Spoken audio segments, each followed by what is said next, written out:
Ada baiknya kita saksikan dulu tayangan berikut ini, tetapi pertama-tama tidak ada audio atau suaranya.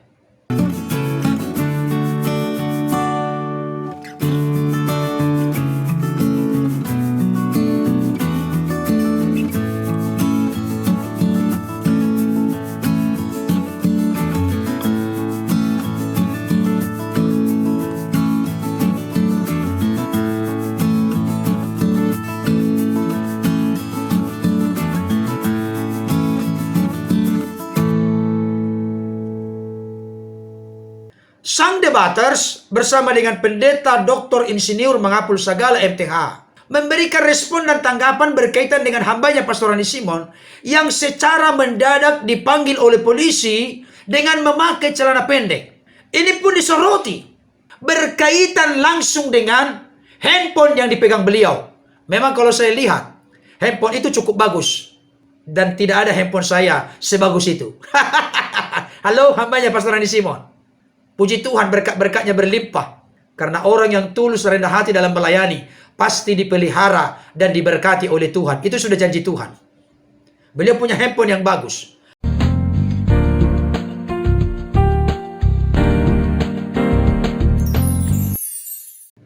Shalom. Salam sejahtera dalam kasih Tuhan kita Yesus Kristus. Jumpa kembali dengan saya. Dan pada kesempatan ini secara khusus saya akan membahas satu topik menarik. Kok Pastor Andi Simon pegang handphone saat berkhotbah? Ada apa ya?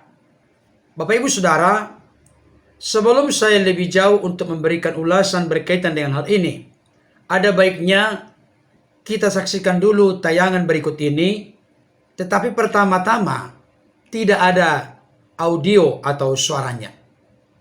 Selamat menyaksikan.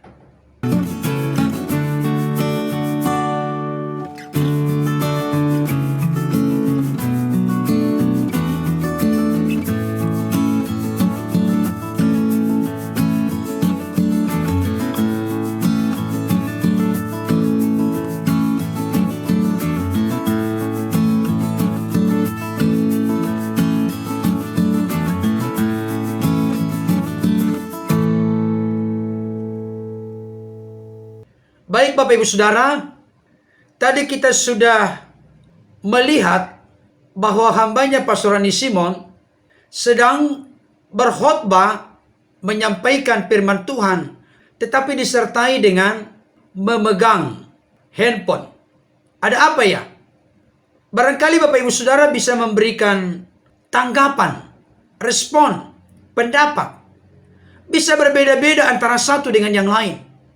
Hanya saya perlu mengingatkan kepada kita, seringkali warna dari respon, pendapat, dan tanggapan kita bisa dipengaruhi oleh bagaimana kita meresponi, menanggapi hambanya Pastor Andi Simon, termasuk doa aliran kesembuhan in Jesus name yang sedang Tuhan percayakan kepada beliau.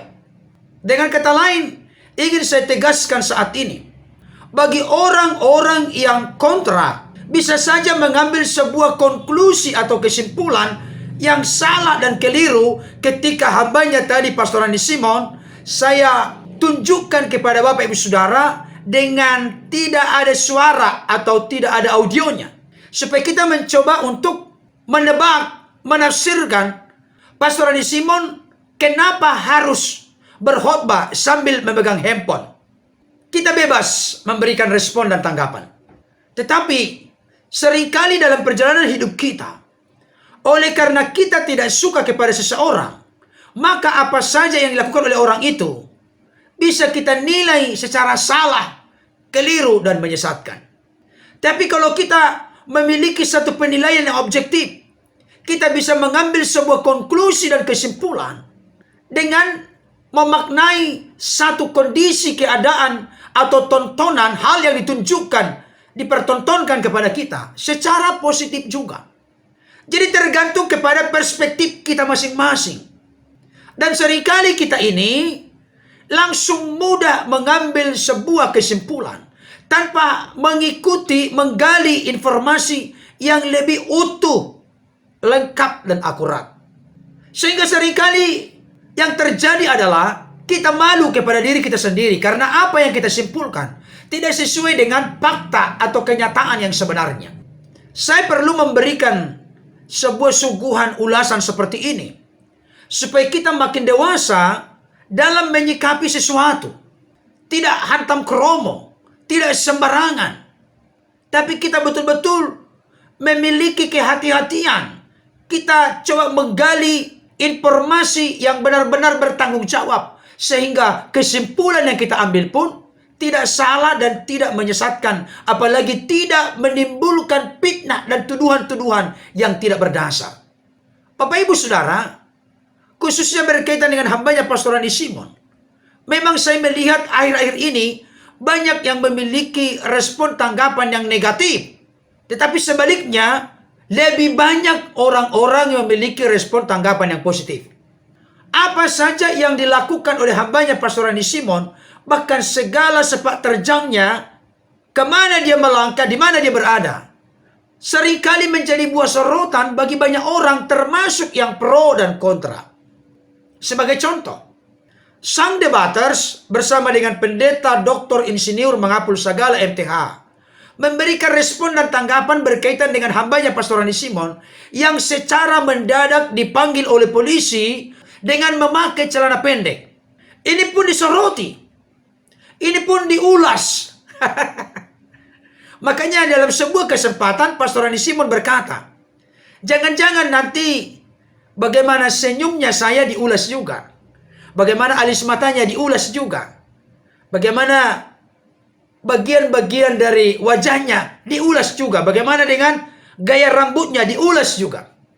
Kenapa hal ini menjadi sesuatu yang perlu untuk kita bahas? Memang praktis, sederhana, tapi ada perspektif, ada pandangan yang perlu saya luruskan supaya kita memiliki paradigma kerangka berpikir yang baik, benar, dan bertanggung jawab. Sehingga hidup kita ini tidak hanya diwarnai oleh penghakiman, kecurigaan, mencari-cari kesalahan, memojokkan, memfitnah, dan lain sebagainya. Akhirnya nanti kita menjadi seorang Kristen yang tidak hidup dalam damai sejahtera karena tugas kita sibuk mencampuri urusan orang lain. Ada beberapa hal yang kontroversial yang seringkali menimbulkan pro dan kontra yang dilakukan oleh hambanya Pastor Rani Simon.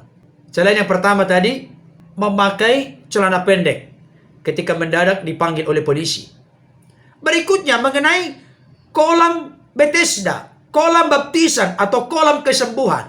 Dibahas lagi sedemikian rupa. Belum lagi air kesembuhan. Ada lagi tangga kesembuhan, jalan kesembuhan, rumah kesembuhan. Saudaraku, saya mau kasih tahu, seringkali kita terjebak dengan sebutan-sebutan yang dibuat oleh hambanya Pastor Rani Simon. Padahal sebetulnya bukan mau menggeser iman, kasih, pengharapan orang-orang Kristen dari Yesus kepada benda-benda tersebut. No, tidak. Tapi ini menjadi semacam trademark atau nilai jual, kekhususan dari apa yang sedang dilakukan, dikerjakan oleh hambanya Pastor Rani Simon. Bahkan orang seringkali seperti Patrick Smith, berhentilah mengklaim diri sebagai pembuat mujizat. Ini pernyataan yang menyesatkan. Sebutan sebagai penyembuh jalanan bagi Pastor Rani Simon itu adalah semacam market pemasaran dari pelayanannya. Kalau boleh saya pinjam istilah yang umum. Ini ciri khas warna dari pelayanan hambanya Pastor Rani Simon. Kenyataan atau realitanya dalam isi khotbahnya, beliau berulang-ulang menyampaikan, saya bukan penyembuh. Saya bukan sang penyembuh. Yesuslah sang penyembuh. Dan kesembuhan itu terjadi oleh karena karunia Yesus. Dan terjadi menurut kehendak Yesus. Ini jelas dan tegas. Bapak Ibu Saudara yang dikasihi oleh Tuhan. Saya ingin memberikan satu contoh atau ilustrasi inspiratif yang mengingatkan, menyadarkan kita tentang perspektif. Pandangan itu perlu. Kerangka berpikir itu perlu ditata dengan baik. Dan salah satu yang menjadi maksud tujuan Yesus datang ke tengah-tengah dunia ini, bagaimana manusia memiliki paradigma yang menjadi seperti Yesus. Bagaimana memiliki pikiran dan perasaan yang terdapat juga dalam diri Kristus. Itu jelas, clear, eksplisit dan terang benderang. Bapak Ibu Saudara yang dikasihi oleh Tuhan, saya ambil satu contoh ya. Ini adalah gelas yang berisi air hampir penuh. Tinggal sedikit lagi ya, penuh. Saya mau memberikan sebuah perspektif kepada kita semua. Bapak Ibu Saudara bisa melihat dengan jelas? Tentu bisa ya. Nah, sekarang saya minum dulu karena saya sudah haus.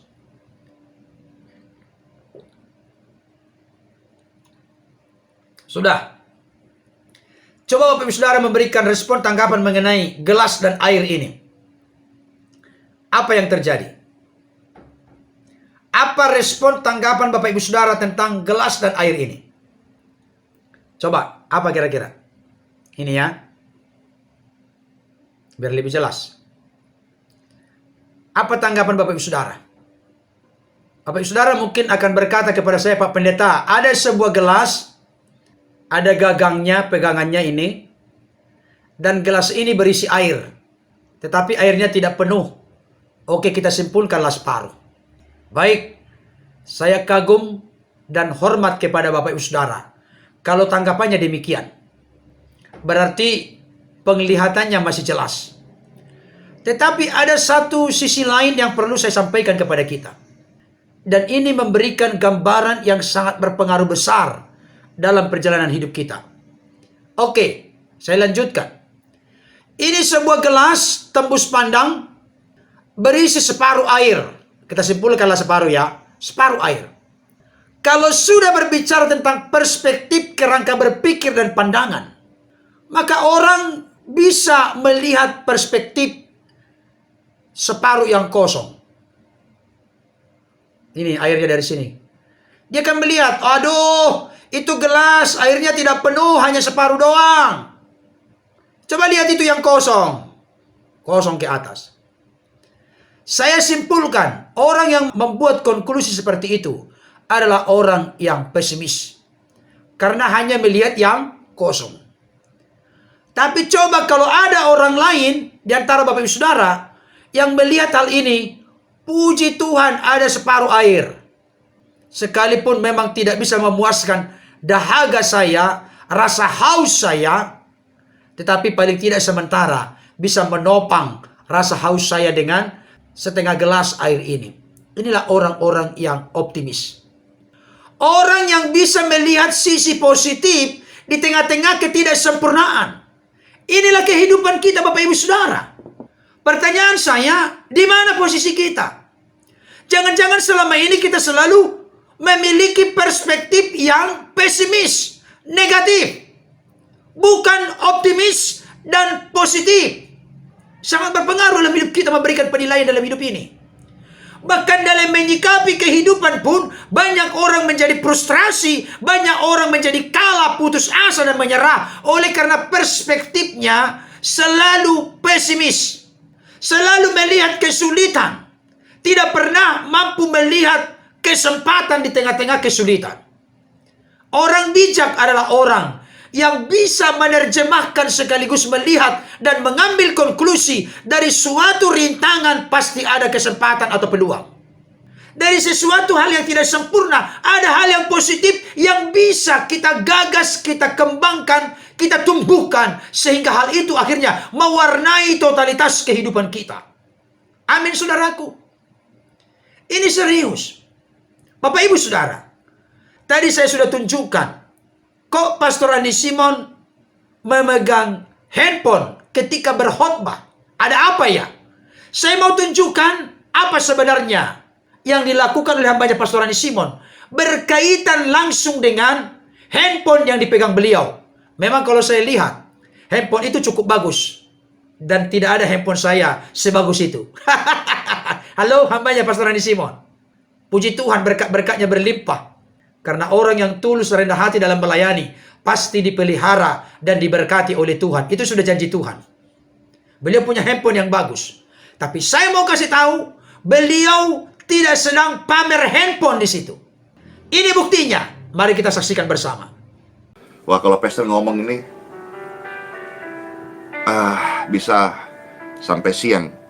Ini saja di rekaman ini sudah 40 menit ini rekaman ini yang masuk ke live di IBM WhatsApp ya. Maka Pastor dekatkan ini bukan untuk apa ya, dan bukan juga untuk contekan, ini untuk suaranya masuk ya, direkod di sini. Baik Bapak Ibu Saudara, tadi kita sudah saksikan bersama bahwa ternyata hambanya Pastor Andi Simon sedang live pada saat itu. Beliau memegang handphone karena khotbah beliau di saat yang sama dihubungkan ke IBM WhatsApp supaya suara masuk direcord atau direkam, sehingga satu tembak dua kena. Itu maksudnya. Jadi bukan mau pamer handphone. Bagi Bapak Ibu Saudara yang sebelumnya sudah berpikir negatif, waduh ini pasti pamer ini, supaya orang lain melihat handphonenya. Salah dan keliru. Itulah sebabnya saya katakan, kalau kita melihat sesuatu langsung dengan pendekatan yang negatif, maka konklusi, kesimpulannya, outputnya pun negatif. Kalau kita sudah memandang negatif, memandang salah, keliru, dan seterusnya seseorang, maka seringkali kita menjadi malu sendiri karena apa yang kita simpulkan tentang orang itu tidak seperti yang sebenarnya.